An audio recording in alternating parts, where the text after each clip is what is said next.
What's up, peoples of IRC and elsewhere? This is Undefeatable Twilight, once again with terrible lighting, but you know, the sound is more important than the video. Yes, I did miss yesterday's video. I'm very sorry for that. Please punish me however you see fit. But we're doing one today, so you get to find out who the old man is that Arthur met in the last chapter. So let's go, chapter 22. He was standing with his back to Arthur, watching the very last glimmers of light sink into blackness behind the horizon. He was tallish, elderly, and dressed in a single long grey robe.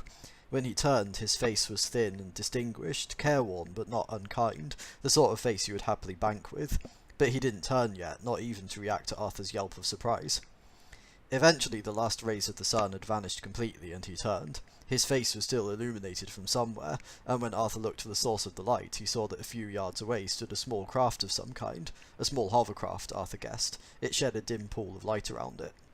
The man looked at Arthur, sadly it seemed. "You chose a cold night to visit our dead planet," he said. Who are you?" stammered Arthur. The man looked away. Again a look of sadness seemed to cross his face. "My name is not important," he said. He seemed to have something on his mind. Conversation was clearly something he felt he didn't have to rush at. Arthur felt awkward. You startled me," he said lamely. The man looked round at him again and slightly raised his eyebrows. He said. "I said you startled me." "Do not be alarmed. I will not harm you." But Arthur frowned at him. "But you shot at us. There were missiles," he said. The man gazed into the pit of the crater. The slight glow from Marvin's eyes cast very faint red shadows on the huge carcass of the whale. The man chuckled slightly. "An automatic system," he said, and gave a small sigh. "Ancient computers arranged in bowels of the planet tick away the dark millennia, and the ages hang heavy on their dusty databanks. I think they take the occasional pot shot to relieve the monotony." He looked gravely at Arthur and said, "I'm a great fan of science, you know." "Oh, really?" said Arthur, who was beginning to find the man's curious, kindly manner disconcerting. "Oh yes," said the old man, and simply stopped talking again. "Ah," said Arthur. He had an odd feeling of being like a man in the act of adultery who is surprised when the woman's husband wanders into the room, changes his trousers, passes a few idle remarks about the weather, and leaves again. "You seem ill at ease," said the old man with polite concern. No. Well, yes. Actually, you see, we weren't really expecting to find anybody about, in fact. I sort of gathered that you were all dead or something." "Dead?" said the old man. "Good gracious me, no, we have but slept." "Slept?" said Arthur incredulously. "Yes, through the economic recession, you see," said the old man, apparently unconcerned about whether Arthur understood a word he was talking about or not. Arthur had to prompt him again. Economic recession? "Well, you see, 5 million years ago the galactic economy collapsed, and seeing that custom-built planets are something of a luxury commodity, you see—" He paused and looked at Arthur. "You know we built planets, do you?" he asked solemnly. "Well, yes," said Arthur, I'd sort of gathered." "Fascinating trade," said the old man, and a wistful look came into his eyes. "Doing the coastlines was always my favourite. Used to have endless fun doing the little bits in fjords. So, anyway," he said, trying to find his thread again, "the recession came, and we decided it would save a lot of bother if we just slept through it. So we programmed the computers to revive us when it was all over." The man stifled a very slight yawn and continued. "The computers were index linked to the galactic stock market prices, you see, so that we'd all be revived when everybody else had rebuilt the economy enough to afford our rather expensive services." Arthur, a regular Guardian reader, was deeply shocked at this. "That's a pretty unpleasant way to behave, isn't it?"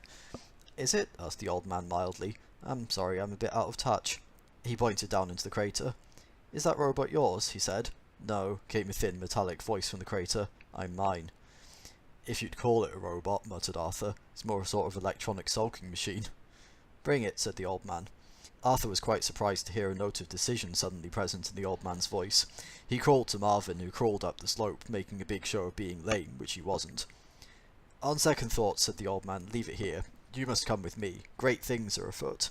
He turned towards his craft, which, though no apparent signal had been given, now drifted quietly towards them through the dark. Arthur looked down at Marvin, who now made an equally big show of turning round laboriously and trudging off down into the crater again, muttering sour nothings to himself. "Come," called the old man. "Come now, or you will be late." "Late?" said Arthur. "What for?" "What is your name, human?" "Dent. Arthur Dent, said Arthur. Late as in the late Dent Arthur Dent, said the old man sternly. It's a sort of threat, you see. Another wistful look came into his tired old eyes. I've never been very good at them myself, but I'm told they can be very effective. Arthur blinked at him. What an extraordinary person, he muttered to himself. I beg your pardon, said the old man. Oh, nothing, I'm sorry, said Arthur in embarrassment. All right, where do we go? In my air car, said the old man, motioning Arthur to get into the craft which had settled silently next to them. We are going deep into the bowels of the planet, where even now our race is being revived from its 5 million-year slumber. Magrathea awakes. Arthur shivered involuntarily as he seated himself next to the old man. The strangeness of it, the silent bobbing movement of the craft as it soared into the night sky, quite unsettled him. He looked at the old man, his face illuminated by the dull glow of tiny lights on the instrument panel. Excuse me, he said to him. What is your name, by the way? My name, said the old man, and the same distant sadness came into his face again. He paused. My name, he said, is Slarty Bartfast. Arthur practically choked. I beg your pardon, he spluttered. Slarty Bartfast, repeated the old man quietly. Slarty Bartfast. The old man looked at him gravely. I said it wasn't important, he said. The air car sailed through the night. So, where is the air car going? Where is Slarty Bartfast taking Arthur? You'll have to tune in tomorrow to find out. So, thank you for watching, take care, love and peace.